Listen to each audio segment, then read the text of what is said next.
semuanya, di sini kita akan membuat video tentang pengangguran. Perkenalkan, nama saya Aan Anissa. Tentunya saya tidak sendirian. Di sini ada rekan-rekan saya. Halo, perkenalkan nama saya Nurhaliza. Halo, perkenalkan nama saya Arumanisa. Halo, perkenalkan nama aku Alena Aprilia Sandra. Kalian punya nggak teman yang sudah lulus kuliah dari 4 tahun lalu, tapi sampai sekarang masih kesulitan mencari pekerjaan? Well, jangankan ngomongin teman, mungkin beberapa dari kita juga ngalamin hal yang sama ya. Dan yes, belakangan ini topik tentang sulitnya nyari kerja emang makin sering diomongin. Masalah ini bahkan sampai disuarakan oleh Menakar Ida Fauziah. Pada bulan Februari 2023, ia mengungkapkan bahwa di tahun 2022, jumlah pengangguran lulusan sarjana dan diploma masih di angka 12%. Dan masalah besarnya adalah persoalan link and match.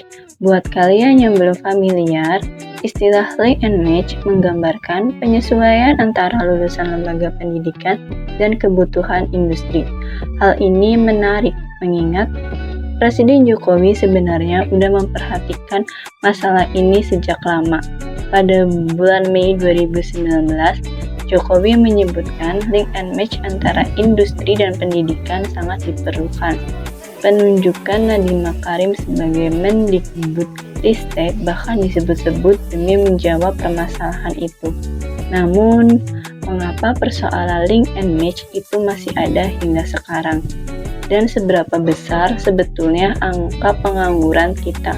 Well, get your coffee and let's get it started. Survei Sekernas yang dirilis BPS per Agustus 2022 menunjukkan jumlah pengangguran terbuka berjumlah 8,4 juta jiwa. Hampir 1 juta diantaranya merupakan lulusan sekolah tinggi. Dari angka itu, sebanyak 673,49 ribu merupakan lulusan universitas dan sebanyak 159.000 merupakan lulusan akademi dan diploma. Itu pun harus bersaing dengan mereka yang lulus pada tahun-tahun sebelumnya, dan mereka sudah memiliki pengalaman kerja. Dan kalau kita tarik, masalah ini muncul karena tidak adanya link and match tadi. Angka-angka ini hanyalah puncak gunung es, karena di sisi lain ada juga masalah timpangnya jumlah kelulusan dengan lowongan pekerjaan yang tersedia. Pada tahun 2022 misalnya, data dari Kemendikbudristek menunjukkan jumlah mahasiswa yang lulus sebanyak 1,85 juta, sementara jumlah lowongan kerja hanya 59.276. Jumlah itu merosot drastis dibandingkan tahun sebelumnya, yang mencapai 507.799 lowongan. Sekalipun jumlah tidak berkurang, alias tetap 500.000 lowongan, terdapat 1,3 juta mahasiswa yang tidak mendapat pekerjaan alias menganggur. Konsep link and match sebenarnya bukan sesuatu yang baru. Ketika zaman Orde Baru, Mengki Budwardiman Djojonegoro sudah lebih dahulu mempopulerkan istilah ini. Nah, dengan fakta link and match yang sudah diusahakan sejak pemerintahan Soeharto, ini menunjukkan bahwa sepertinya terdapat ganjalan besar yang membuat sistem ini tidak berjalan. Mungkin alasan utamanya adalah kampus dan industri memang sulit untuk bekerja sama. David Casado Lopez dan Johannes Pusenegger dalam penelitian Challenges in University Industry Collaborations menyebutkan setidaknya ada 3 alasan kenapa perguruan tinggi dan industri pekerjaan sulit bersinergi. Yang pertama, soal perbedaan tujuan. Industri memiliki satu tujuan sederhana, yakni mencari profit atau keuntungan. Industri menilai penting teori dari sejauh mana kemampuannya untuk diterapkan dan menghasilkan keuntungan. Sementara, kampus memiliki idealisme sebagai tempat belajar. Tidak banyak mata kuliah di kampus yang mengajarkan bagaimana caranya mendapatkan uang. Alasan kedua, penelitian yang dibuat industri memiliki tujuan komersial dan sangat ketat menjaga kerahasiaannya. Sementara, kampus ingin penelitiannya disebar seluas mungkin. Kampus juga cenderung anti terhadap tujuan-tujuan komersial.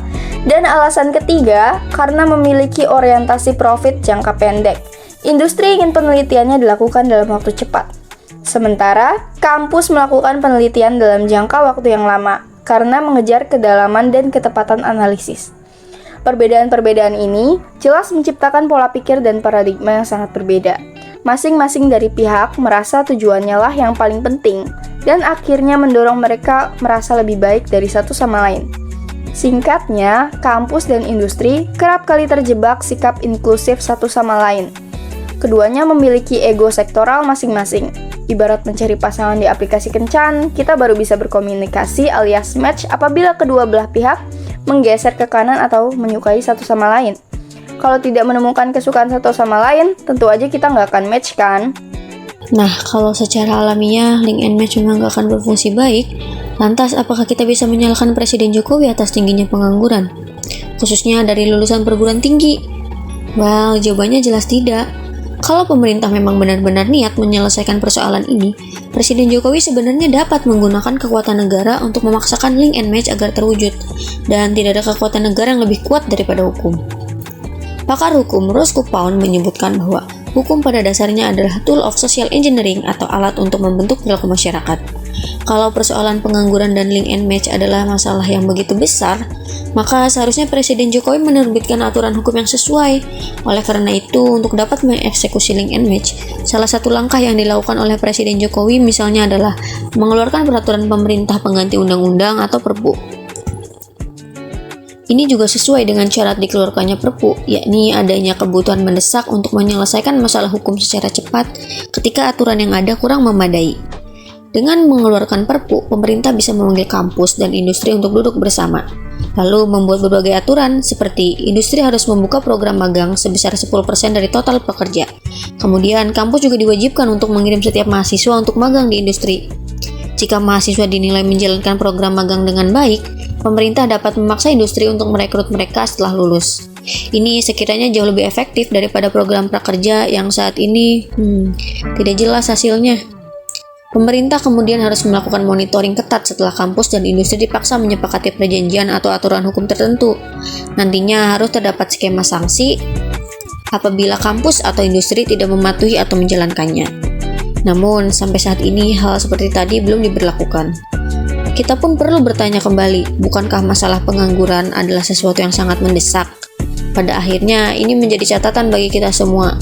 Kalau Presiden memang memiliki kekuatan yang besar untuk menangani persoalan pengangguran, apakah itu artinya pernyataan tentang link and match selama ini hanya basa-basi belaka?